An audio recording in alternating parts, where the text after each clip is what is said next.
All right, welcome to what we are going to call episode 48 of the Athletic Philosopher podcast. We are really moving up in the world of numbers, aren't we, team? Something like 48 laws of power, something like that. I appreciate you all. I am your humble host, Jordan Goldstein, former university professor in sport history, philosophy, sociology, psychology. Used to love the office hours, talking deep with the students, helping them out with their projects, but also with life advice.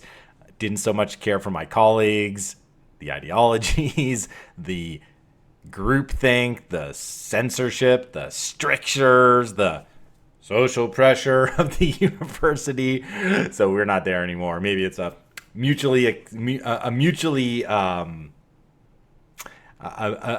determined termination of the relationship between myself and the academy. But that's way better. Now I get to help individuals with my own unique blend of life and fitness coaching, extracting the truth from the training after we figure out how to train properly from the heart, with fun, with courage, with the right internal motivation. We then take that truth and we blast open the possibilities and potential of your life. It's very cool stuff. I also do endurance training coaching as the tribal professor on tribal training, team tribal. It's kind of like mindset performance, but also sort of spiritual excellence that we gain through the training. And again, through this like intentional, very intentional style of training. And that word intentional is going to factor in large today in this conversation.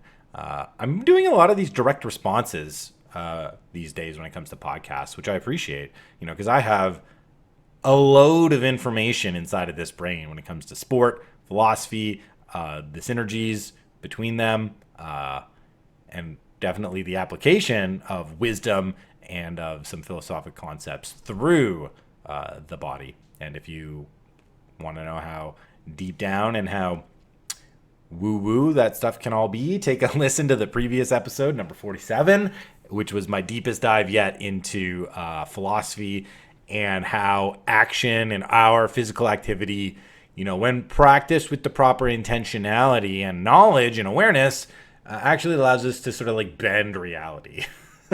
It's kind of an interesting one. And that was a direct response. But this is a direct response to somebody who I've hosted on the podcast before, one of my best buds, certainly one of the best online fitness trainers I've ever come across, and he's just a young guy, but he's still top of the class, Mr. Michael Donatelli. I forget which episode we recorded. My mind is saying something like episode 26 or episode 27. I remember doing two interviews back-to-back, one with AJ from Flow with AJ. It's like Elevate Movement. Yeah, that's your company, bro. Cool. Check out AJ. But then it was also Mike D. And I forget exactly. I should do a better job of, pulling up the tweets. I was a historian at one point, documenting evidence and providing the actual evidence. That was an important part of what I used to do. Maybe I should do that more. But I forget exactly where this came from. But I was posting something on social media, and Mike came in and he asked me this question. I want the professor's take. I think it was me posting on the weekend. Or on Monday, something about like rituals matter. I'm big onto the power of rituals, and if you're not following me on social, one of the things I like to do is I like to take a photo of my bare feet in the grass. It's not like a foot fetish thing. It's a grounding ritual. Like it's one of the very first things I do every single day is I walk outside and I plant my feet onto the ground in all seasons. They're a little bit more funky in the winter, but that's something I like to do, and it's a ritual, and I always like to share that. And another thing I'm doing basically every single morning is I'm reading. These are like the two big morning rituals that I have, and reading follows the grounding. And he asked me a question. I want the professor's take on the difference between ritual and routine. Oh, and that's such a good question. I appreciate you. You would have been maybe my favorite student of all time, Mike. And like he was an undergrad, right? He was finishing undergrad right as I was like exiting the university. So in theory, he really could have been one of my students. I wish you were one of my students. I know you call me your life professor, and so you're gonna always be a student in that sense. But we're more equals than that, I think. So that's what we're gonna talk about today. We're gonna talk about the difference between ritual and routine, and not in a general sense, but in the specific applied sense when it comes to fitness. So what's the difference between like a fitness routine and a fitness ritual? And this is something that I think about all the time, and I honestly think is a perfect like entryway into the discussion of how we begin to look at physical practice, like our training, our physical activity, going to the gym, working out, competing in competitions. How we move that from just something we're doing with the body, right, to something that animates, motivates, and moves my spirit. Okay. And that's the difference between a routine and a ritual. Now, I'm going to go to probably AI at some point here just to give us a little bit of a taste. But I want to go completely off the dome. I want you guys to see what it's like to just take latent knowledge that's inside of you, communicate it, like take what's implicit, make it explicit, and then let's see how on point I am based on just some general etymological understandings of these words, like routine versus ritual. Philosophy 101 first. So before we get into that, Philosophy 101. It's very important that things are called different things, that things are called different names. So someone might say, well, what's the difference between a ritual and routine? They're basically the same thing, right? It's like you doing something similarly over and over again. So why do we even need to really parse the difference here? Well, because there are two different words, team. There's routine and there's ritual. They're not the same thing. They may be similar. They may be so similar, right, that at a low resolution, they look identical. But, when we zoom in to the finest detail, to the highest resolution, there are distinct differences, and why we call one thing something and the other thing something else. Like, this is Plato, going all the way back to Plato. What does it mean when we give the same thing two different names? Or what does it mean when we give two different things the same name, right? This is why philosophy is so centered around definitions and defining things, right? The necessary and sufficient conditions in order to categorize one thing as this and another thing as that, or to get rid of the distinctions between things because we recognize, they are similar. So whenever we have different words, we have two different things, and they may be similar, but they are different. And the differences can be extracted through this conversation or this dialogue or this Socratic method, right, of looking at premises and first principles and using induction and deduction, right, to figure out the nature of things, okay? And this is a lot of how I frame what I'm trying to accomplish by learning about sport. Like, I want to learn about the nature of sport. I want to know it at its deepest, at its most fundamental, at its most truthful, at its most authentic. So that way, if I can better understand what the thing actually is and how it's not exactly like these other things, then I can start to use it with great power and effect in my life. That's effectively what the whole episode 47 was about. It's about understanding the nature of the activity in order to then apply that activity to its best possible affect in the real world, which is like me and my actions and my life. Okay? So when it comes to trying to understand the nature of like anything philosophically, like, it's very important that we have these distinctions, these definitions, these different categories that things fall into. Okay, so this again is like live philosophy here. All right, so we have two things that are similar, like routine and ritual. Like, what are the same? What's the similarity of these things, and why do people maybe like confuse one for the other or think they're interchangeable? Well, again, it's kind of like you do the same thing the same way over and over again, right? And I described a few of the rituals that I do in the morning, but someone else could just from the outside say, hey, that's just your morning routine. You get up, you put your feet on the ground, you come inside, you make coffee, you start to read. Like, that's just your routine. Why? Because it's automatic, because it's something that you just do consistently. Step 1 and into step 2 and into step 3 and bang. And then the next day, step 1, step 2, step 3, bang. So what's the difference between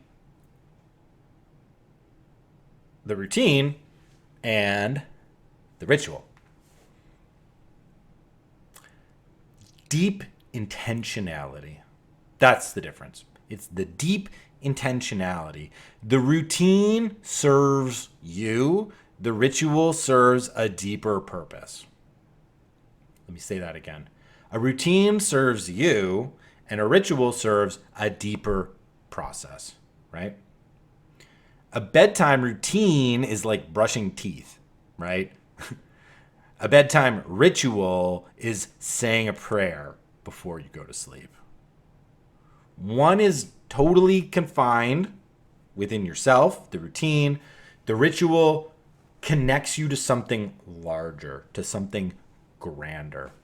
The ritual is much more powerful in its connecting abilities to things that are outside of yourself. And oftentimes a ritual feels like a routine, right?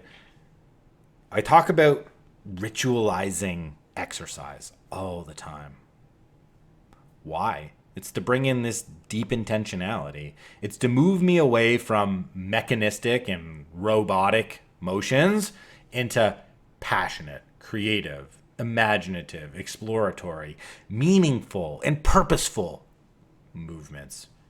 That's the difference between a routine and a ritual, right? When you go to the gym and you execute on a routine of lifts, right? There's this progression of one to the next, to the next, to the next, right?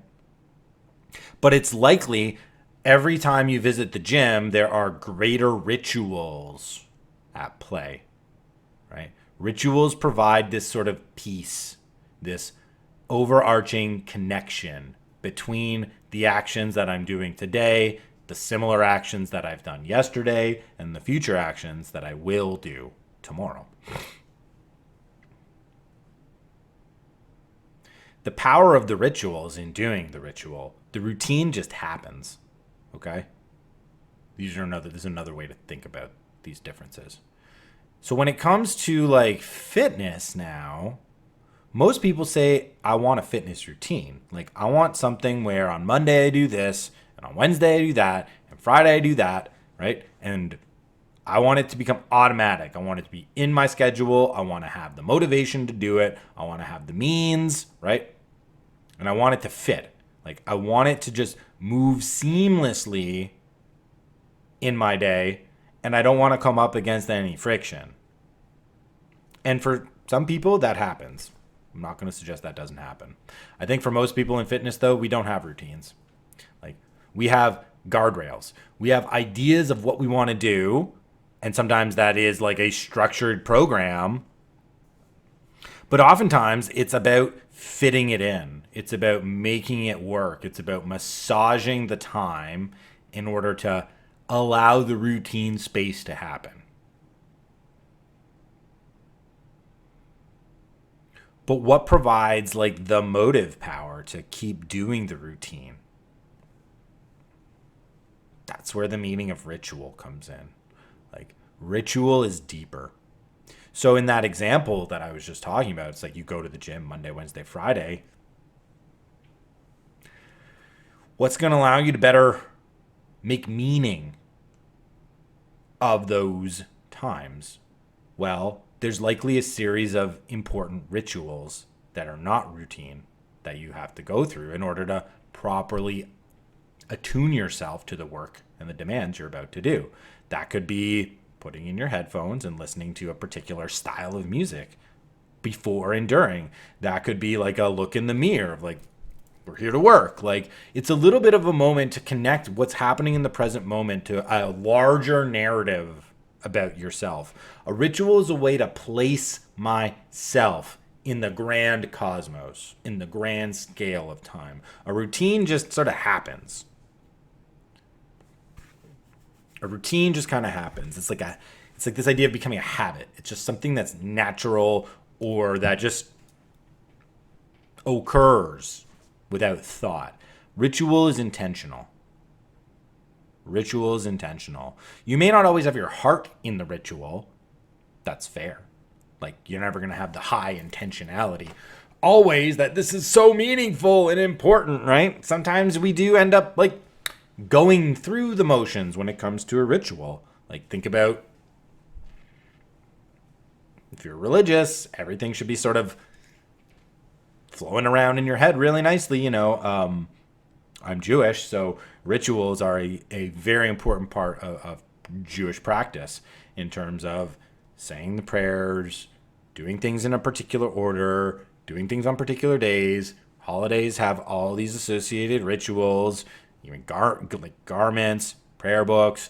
Like, all these things are ritualized into a very powerful continuum, right? And why?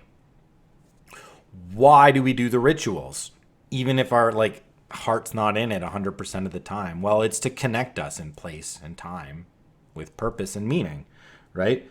If I am saying prayers, right, that Jewish people have said in the same way for thousands of years, right? I do it to cement myself in the present with the past, and I project out my action into the future, into like the next generation that's going to take up the same prayers, right? So ritual connects me to something deeper. Routine just happens. Okay? Like, routine can be part of a ritual. That's for sure. Like, in terms of doing the same thing consistently. But what differentiates the ritual is this connection to the beyond.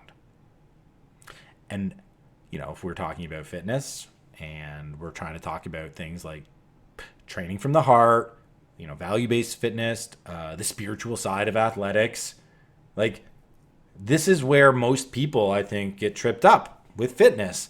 They want it to act as some kind of ritual in their life, but they're stuck with routine.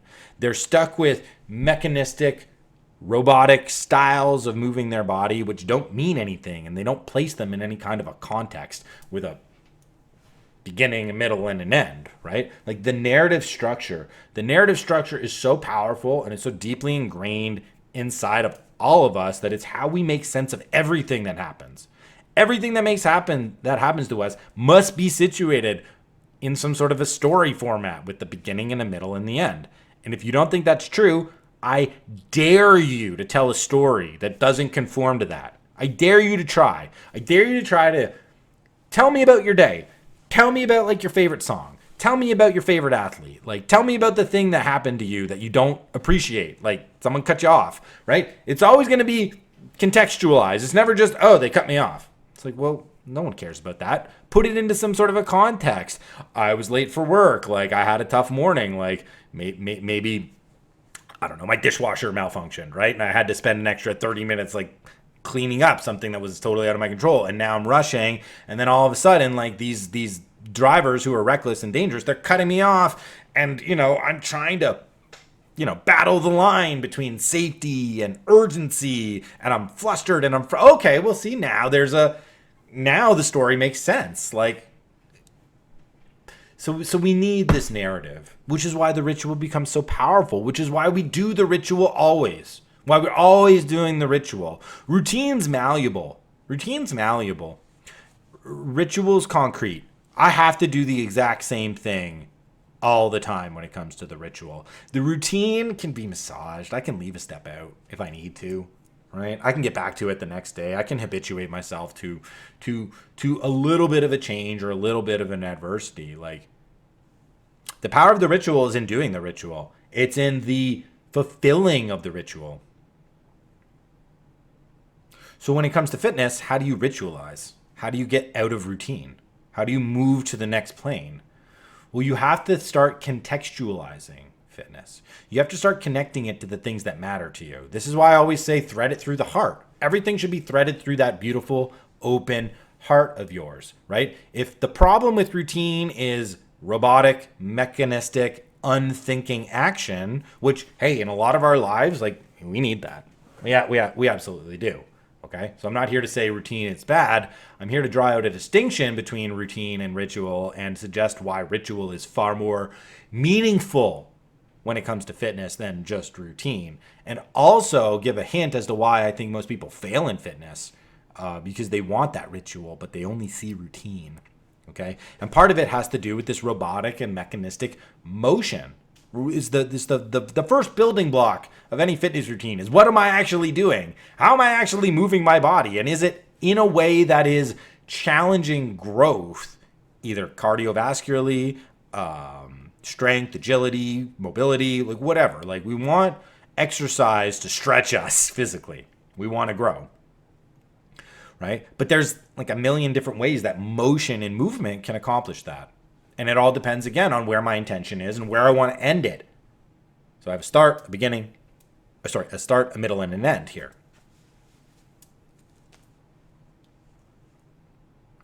The very first way to start ritualizing your fitness is to move in ways that are meaningful, that just the doing of the thing creates meaning for you.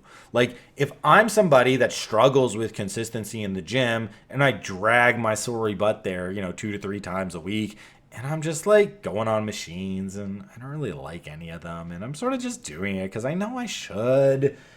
Like, my diet's not great and I sit around too much, and everyone says it's healthier to do this stuff, and I'm a good person, and I want to be healthier, but man, is it ever like a grind? Is it ever a struggle just to get my butt into the gym? And I'm struggling to figure out this routine thing. Well, that's because you're moving in ways that are just robotic and mechanistic and that dehumanize you. Nobody wants to feel atomized and alienated away from their labor. Sorry to get all Marxist for a second, but that's like one of maybe the only things that Marx ever got right about anything. The guy's famous for being wrong. Absolutely famous. The guy's all about like equality and whatever, and he lived with a slave. Literally had a slave. Don't worry about it, guys. Also, just side note for anybody who, puts out an idea in the world and tells other people to live by them. If you don't live by the idea that you tell other people to live by, nobody should listen to you. Marx number 1. Guy's like a champion of labor. Never set foot inside a factory. Never even talked to anybody who worked at a factory. Anyways. It's one of the reasons I'm not in the university anymore, guys. Oh, my Lord. But this is a big thing. It's like, we want routine. We want that ease of knowing like one thing moves into the next, which moves into the next. We want that story, but we're starting off in a way that like blocks out the meaning, that blocks out purpose. So the first step to ritualizing your fitness is to move in ways you love, so that the activity itself generates meaning, that the activity itself generates narrative, that the activity itself generates context that matters to you, that means something to you, that connects to who you are and your values, right? So all of a sudden now, like, fitness isn't just something I have to do as a punishment. Fitness is a way for me to know more about myself, for me to connect my past with my present and aim it towards my better future, future. And if it's just limited to the body and the ways that we move, we're going to end up a slave to routine. And eventually, when things start to impede upon the routine, like the adversity of everyday life with unforeseen things that happen to my schedule, and to my life, and to my health, and to the people that are around me, eventually the routine's going to break down, and I'm not going to have the resiliency to stick with it because it's not connected to something bigger. It's not, the meaning of the activity is not so great that I'm going to do it when all the other things around me suggest I shouldn't do it. And that's the power of the ritual. The ritual doesn't care about excuses or expediency. The ritual stands there to be done and completed so it can become meaningful. so it can become meaningful. A routine doesn't need to be meaningful. A routine needs to be completed. A ritual has to connect in meaning. A ritual has to connect in meaning. So if you're moving in ways that are meaningful to you, there is this automatic like kick in of the ritual, of the ritualization, where now I'm doing things in a particular way all the time, and this is enhancing the meaning. Not of every single time I do it, but in the constellation of all the times that I do it. Of all the times that I do it. So it's like every run is not the greatest run I've ever had, but I can't continuously have greater and greater runs if I don't just keep running, right? There's this paradox between the intention and the action that a routine fails to satisfy, but a ritual encompasses. And maybe that's, now we're starting to get to the real distinction here between the two. Routine is, and a paradox, and a ritual is a paradox. And a ritual is a paradox, right?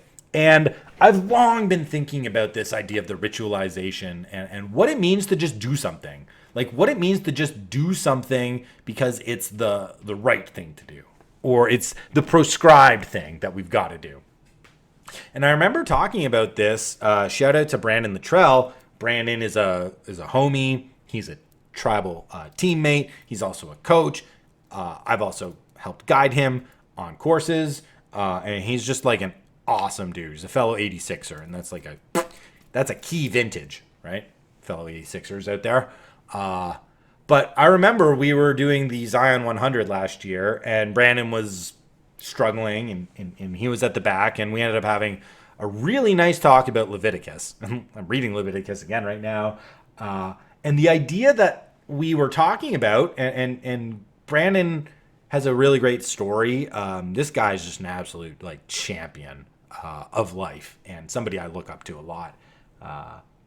And he was talking to me about, you know, his upbringing and I'm sure this is public, so I don't want to share too much. And if I've shared too much, Brandon, please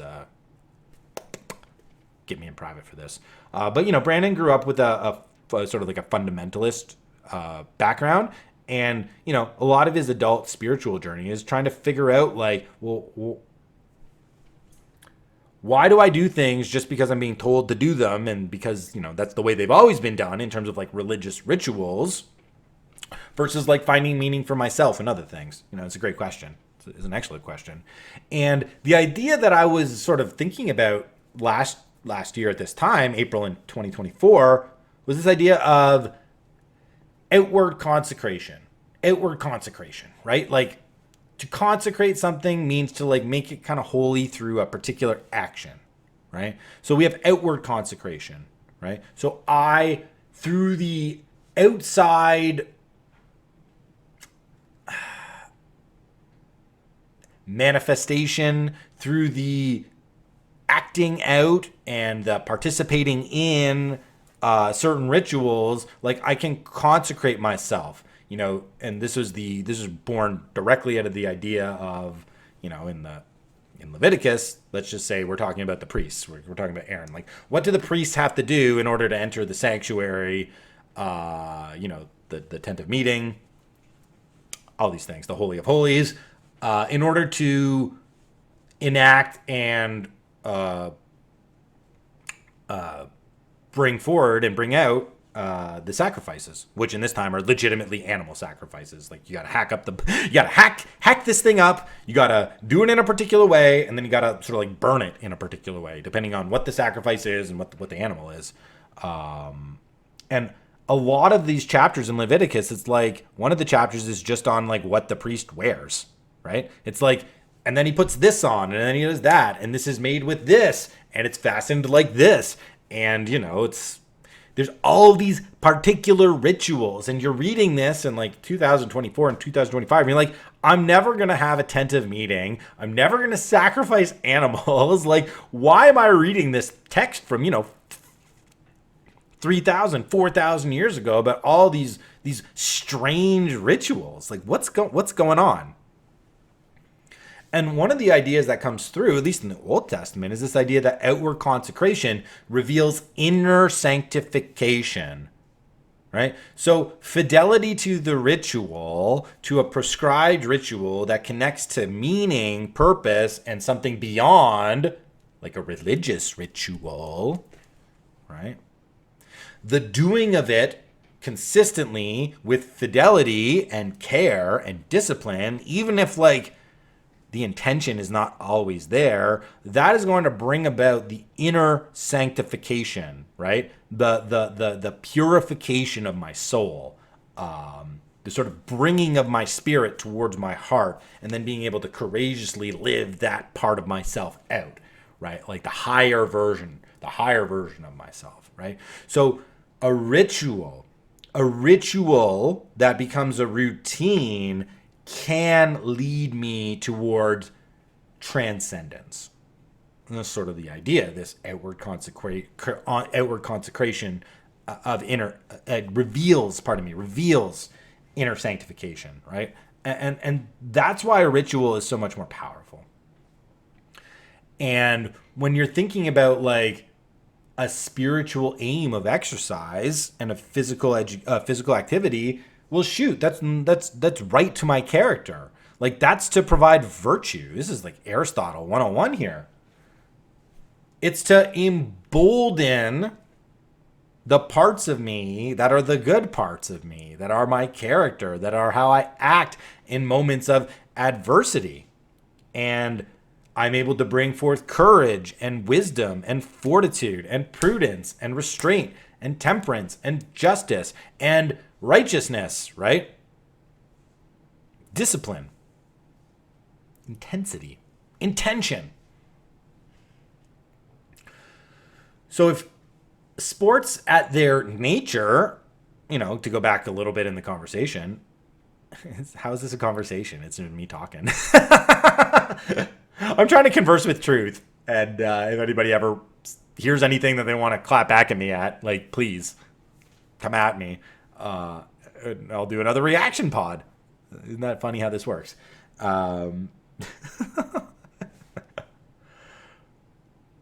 Right, but it was like, well, what's the nature of sport? The nature of sport is spiritual.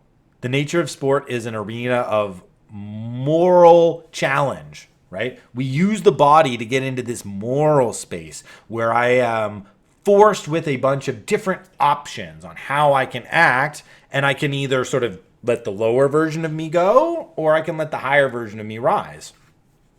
And if you've played sports, if you've trained in sports, if you watch sports, if you like sports, you know exactly what I'm talking about. Like, if the point of sports is just to win, then why do we care so much if people cheat or not? Why do we care so much about the fidelity to the rules? Because subjecting and submitting yourself to the rules is part of the ritual of the character development of sport. This is literally like the amateurs in the 19th century who used to play without referees, right? They didn't want to play with referees because they thought it would be unimaginable that somebody who played sport would want to skirt the rules, would want to cheat, because the whole point of playing was to bring out your character through the righteousness of the challenge, to submit yourself to the ritual of the rules, of the inbounds versus the out of bounds, of that play is legal, that is illegal. And you don't need somebody externally to be adjudicating the rules. You don't need a referee. You don't need an umpire. It sounds crazy right now, in 2025, that you could play sports without a referee. You're like, well, who's going to keep the order? Well, the players. The players used to keep the order. Did you guys have referees when you were playing pickup, when you were 10 with your friends out at recess? Of course not. You had determined rules that were ritualized and that were contextualized and that meant something. Right? And the person that broke the rules, it wasn't just like a routine got broken, but it was like an entire universe and a world was broken. And then you cast them out. Or in the words of the Old Testament, you set your face against them. And total aside, I just love that. I love that line of the Old Testament, to set my face against, right? Because what does that mean?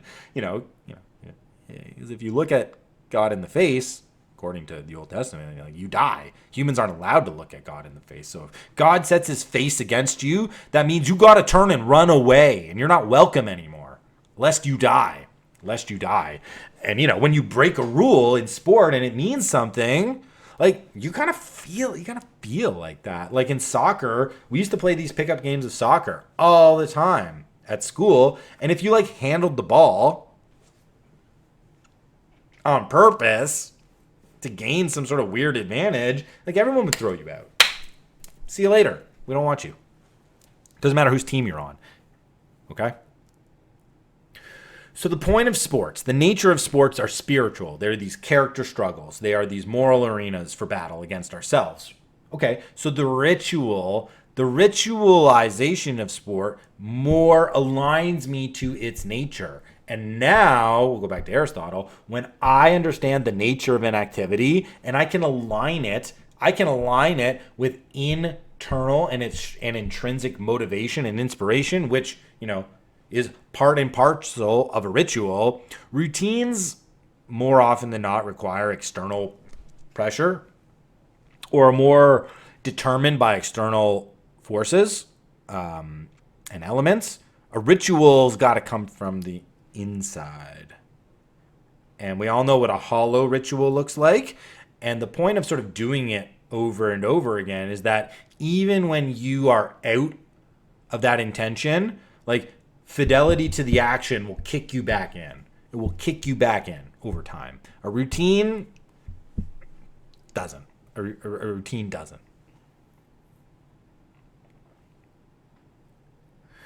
So when I ritualize and I aim sports with my spirit, right? I'm more conforming to its nature. I'm bringing out more of its properties and qualities. I'm able to get inside of the activity, not outside and against it. And then the whole thing opens up and I can find incredible amounts of enjoyment, satisfaction, contentment, meaning, and purpose through this righteous struggle that is like moving our bodies in intense and difficult ways.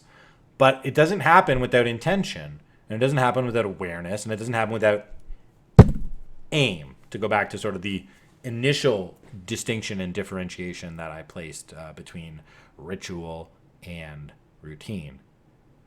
All right, so I've been jamming on this for quite a while now. Let's go to the AI and let's see if what I just said was total BS or if I was on the money.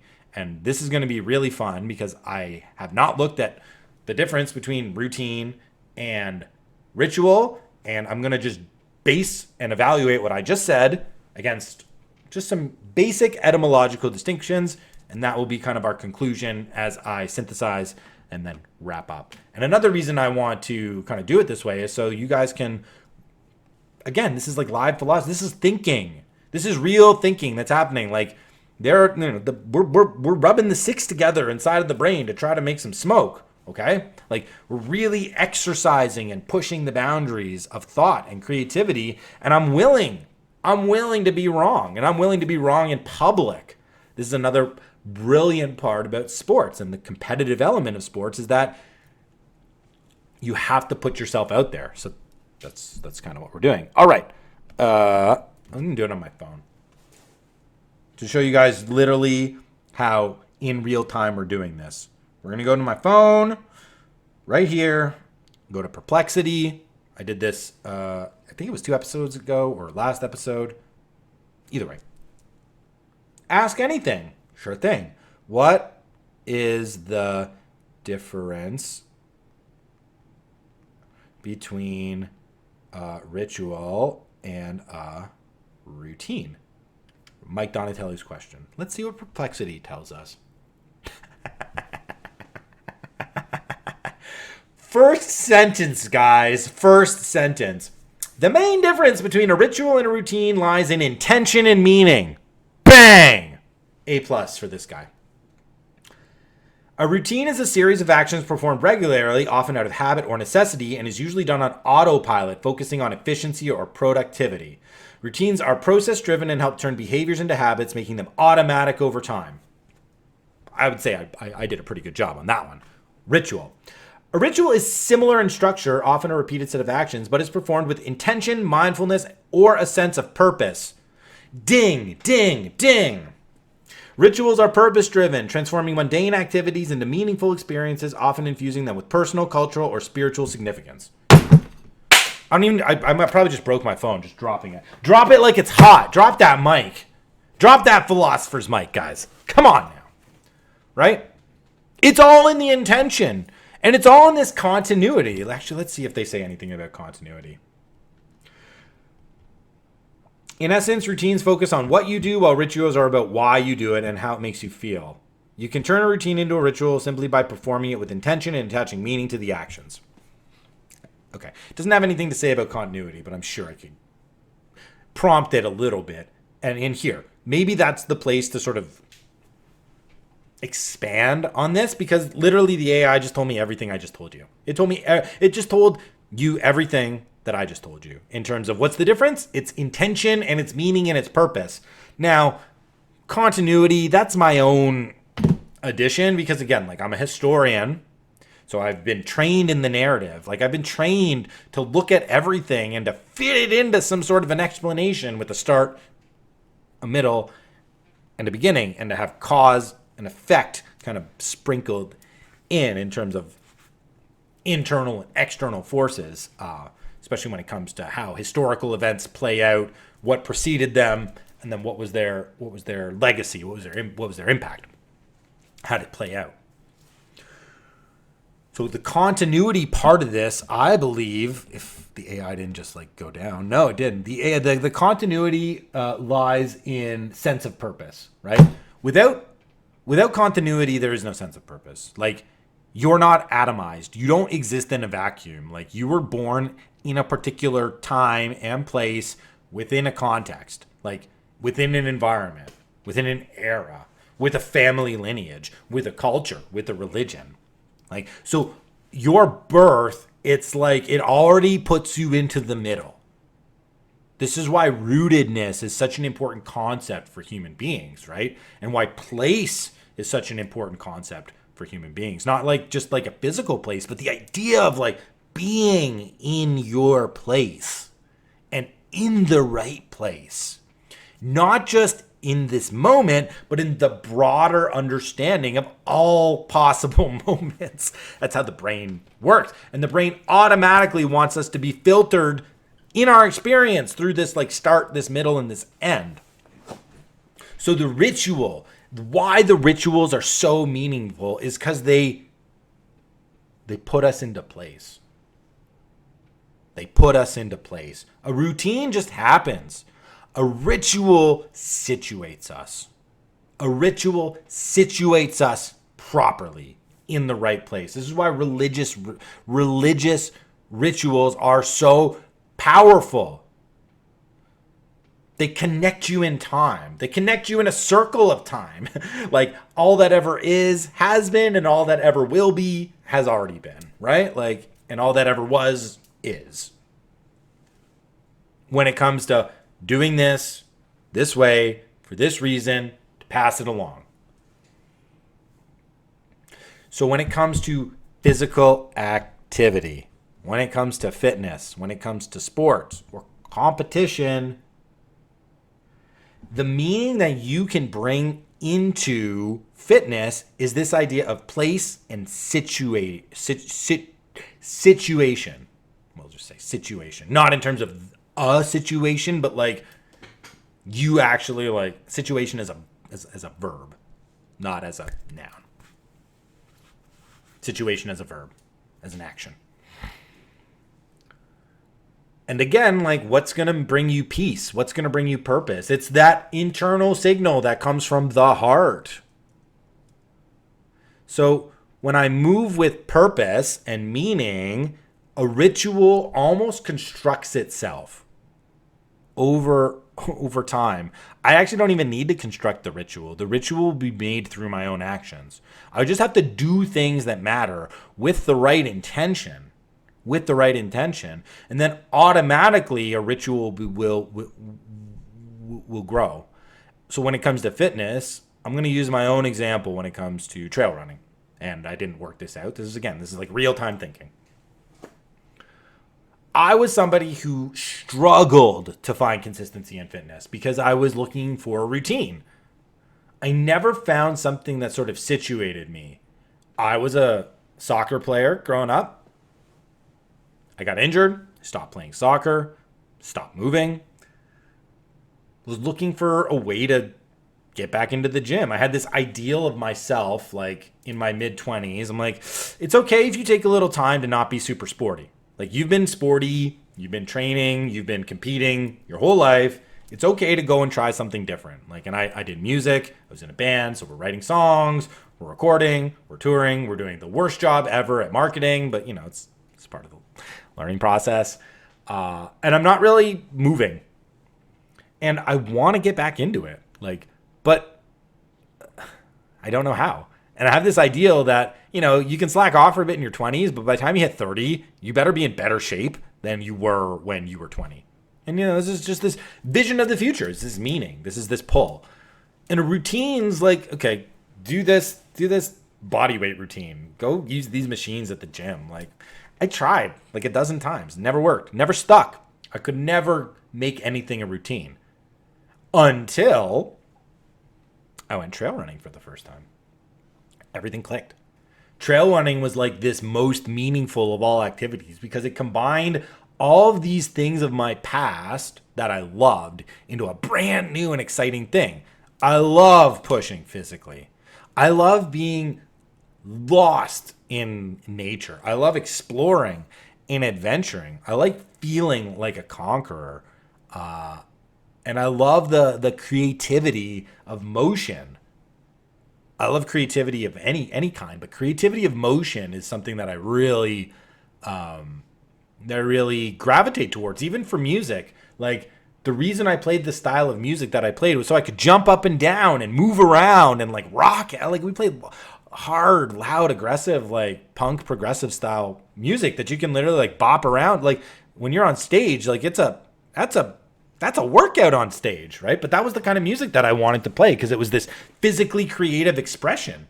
And I just, a little bit of a sidebar, but I never remember the first time I made like a really big physical move during one of our jam sessions and practices. I pulled off a jump while playing and I didn't mess it up. And my drummer's like, oh my gosh, like that is the coolest thing. I can't believe you pulled that off. And it was like, yeah.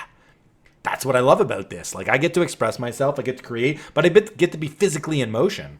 So trail running just like instantly brought all those together into a meaningful activity. And it wasn't like, oh my gosh, like now I know exactly how to ritualize this and turn it into a standard routine. It was more like, oh my gosh, I love this. I need to be doing it more. That was it. It's like, I need to be doing this more. And through figuring out how to do it more, I ended up becoming consistent in, 2 trail runs a week, 3 trail runs a week. The ones during the week are X length. The ones on the weekend are this length. And then that led me to the greatest ritual in my entire fitness routine, which is the sacred effort, which is the long run, the long sunrise trail run, which Saturday or Sunday morning, every week for the past 10 years, 11 years, I go out at sunrise and I run the longest run of the week. It's my one chance to go do that. And all the other workouts, they all funnel into that one to make it happen. To make it enjoyable, to make it fun, to make it challenging. But that's like the greatest ritual that I have in all of my fitness is this sacred effort where I get to go do the thing that I love to do most with my body in the place where I love to do it most at the time that I love to do it most. And all of a sudden, like now I've got 10 years of consistency. Now I've got 10 years of a routine of scheduling my weekday fitness to sort of line up with this weekend ritual. And why do I love going out for those long trail runs? Because they test me, they challenge me, they bring me into contact with that moral challenge of like, am I going to quit and settle and make an excuse?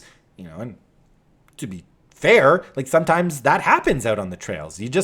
I wanted this, but now I've got to settle for this. And oh man, like that's not great.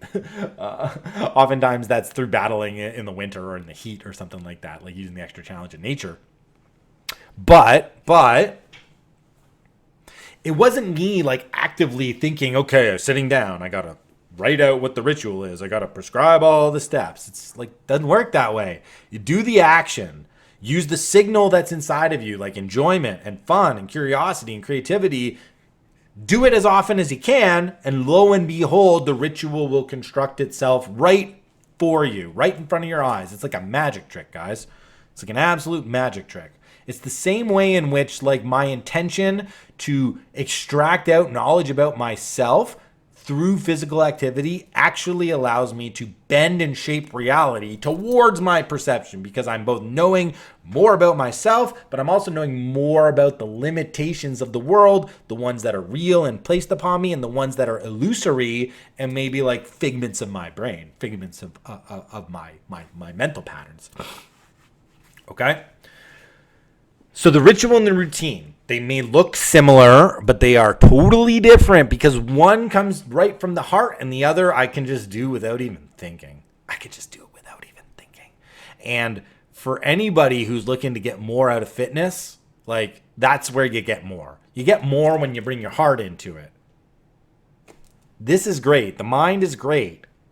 It's very powerful, but it's not the place where meaning happens. It's not the place where purpose derives from. That comes from my heart. So when it comes to ritual, the ritual is the consistent action of my heart and fidelity to discipline. A routine is something I can convince myself to do, not be driven towards it. I think that's it. If you guys got any questions or comments or rebuttals to this, let me know. Come find me on social. Ping me. Shoot me a DM. Or do it in public like Mike Donatelli did. And I hope this gives you a very good professorial answer, because I know that's what you wanted. I could have talked for 1 minute about the difference, but I didn't want to do that. I wanted to try to extract out some kind of a deeper explanation, because you deserve that, Mike, and I should be challenged, and everybody can learn. All right. Peace and love. See you guys in the next.